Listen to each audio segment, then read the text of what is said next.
Hello and welcome to NewFilmmakers Los Angeles in partnership with Movie Maker magazine. My name is Danny DeLillo. I'm here with Kevin with his fantastic movie, Refrigerate After Opening. Let's take a look at the clip.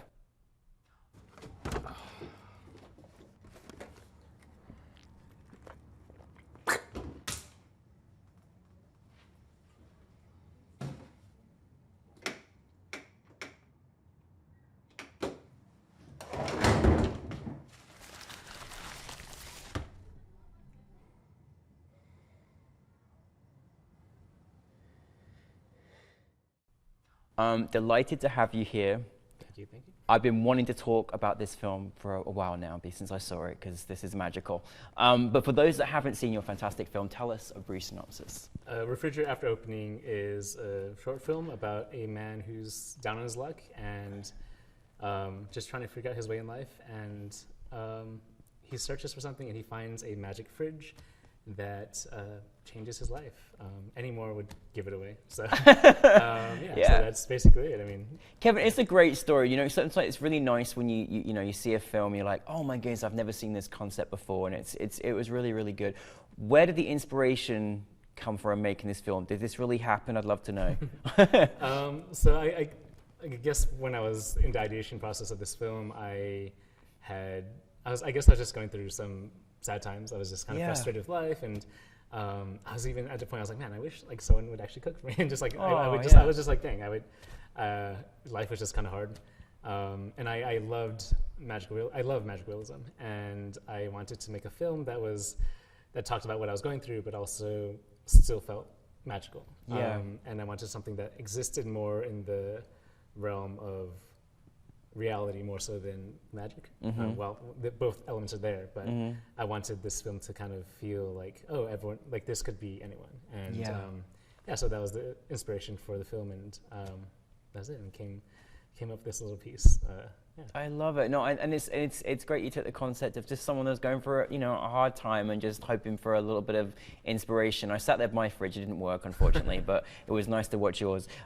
So how did you kind of creating the story and then kind of piece it together? Did you kind of know the elements you wanted to sort of have as you went through, or they kind of a discovery as you went along? Yes, I mean, I think when I wrote it, it was I think it had like 2 pages, but it ended up being like my first cut was like 12 minutes or something. It was crazy, but I sort of knew what I wanted, and it was just a fun piece. And I think in order to create the magic, I sort of need to know a lot beforehand. So if you watch the film, I needed to make a fridge come to life. Yeah. And that was without googly eyes or without any anything. I needed to make just an inanimate object feel real, and everyone or people who watch it, the fridge is a favorite character, which is weird because it doesn't talk, doesn't do anything.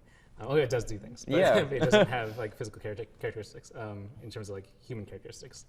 And I think that was sort of the hardest part. And like, so for example, like we took, it might have been like an 8mm lens, something that's super wide, and like so the only time you see that angle is that lens is when the fridge is looking out at you. So there's small little things like that throughout the film where I'm doing things where I'm not telling the audience, but you'll see things and you'll hopefully feel a certain way. And it's because I'm crafting it. I'm trying to craft the magic out of what I had. Yeah, I was very fascinated just obviously how you would have shot that filming from the fridge's perspective, which was really, really clever as well. I like that a lot.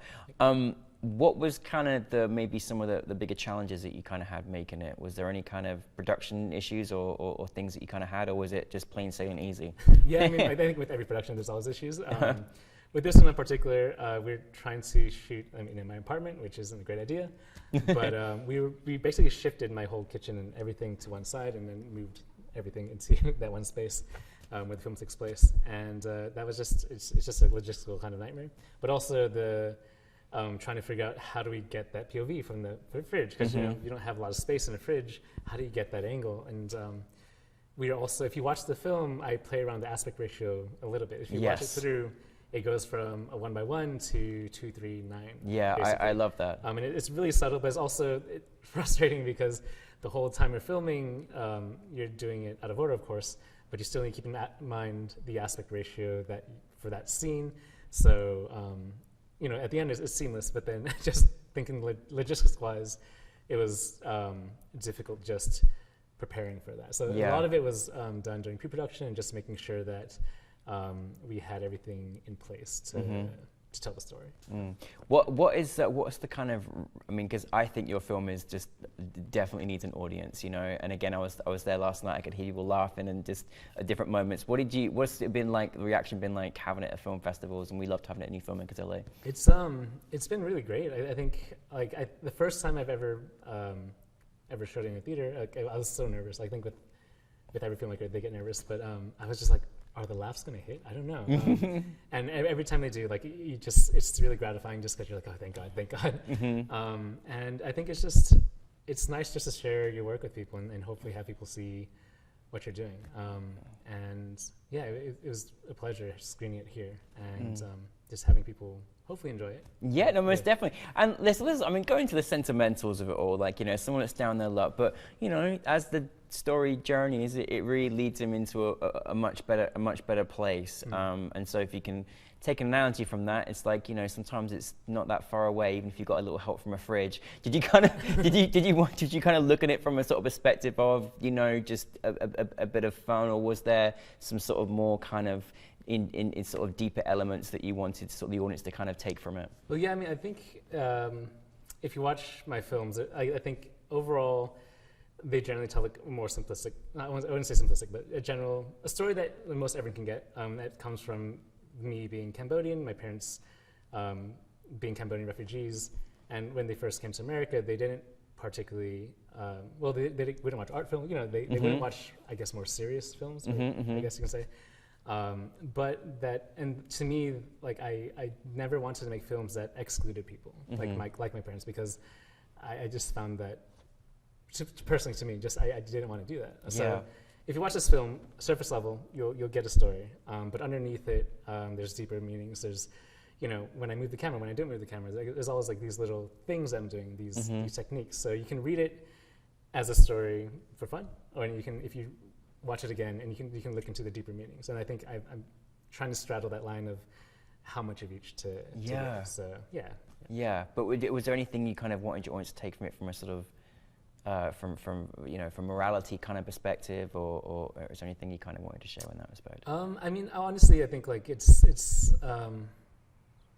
I guess it's just really to keep on going. I mean, this fridge is, you know, it's an allegory for just it won't happen in real life. I think people want it to, but the fridge never does anything for him. It presents him with things, but he has to actually do things. And the further along you get in this film, the more and more he has to do. It's like when he has the avocado toast. The fridge didn't make it for him, so he had to actually make it. And then he grows, basically.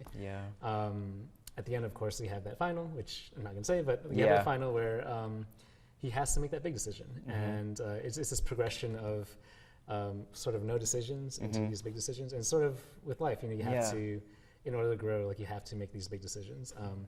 And unfortunately, a magic fridge won't do it for us. No, but the power was within him all along, you know, which was great, which I love. So what is next for you, Kevin? Well, I just finished another short film, a bigger one, it's office comedy called Work Life. And I actually just also finished this co-directing a feature film. It's an adaptation of Phantom of the Opera, so that was kind of crazy. And that was really fun, and just working with this giant crew. And then next, I'll be pitching for, can't say what, but I'll be pitching for a TV show about my community. So fantastic. Well, I mean, I love that you shared a little bit about the style of kind of your films. I think it's always so nice to have elements that you're drawn to when you're making and creating. But filmmakers out there, do you have kind of any advice that you kind of go by, that you share, or even something you've learned from this particular film you could share with our audience? I think honestly, just to really, if you have a vision when you want to make your film, to stick to your guns. I think like the reason you're a filmmaker or a director or producer, whatever you are, is because people are going to be looking to you to ask you, what's the story? And oftentimes people won't get it. Like when I was making this fridge movie, people didn't get it. But as long as you keep true to what you want to make, and hopefully don't, you know, just remember that. I think that's really important. Of course, things are going to change. But to remain close to your story and the heart of the film or TV show, whatever, I think it's the most important thing. Well, thank you for bringing your fridge to life for us. That was very special, and sharing this your unique story. But thanks so much for being part of the New Filmmakers family, and keep making more movies for us, because it was fantastic. So thank you very much. Thank you so much. Thank you, Kevin, everybody. Thank you. Oh yeah, we can fist bump and everything. Yeah. Thank you, my friend. Thank you.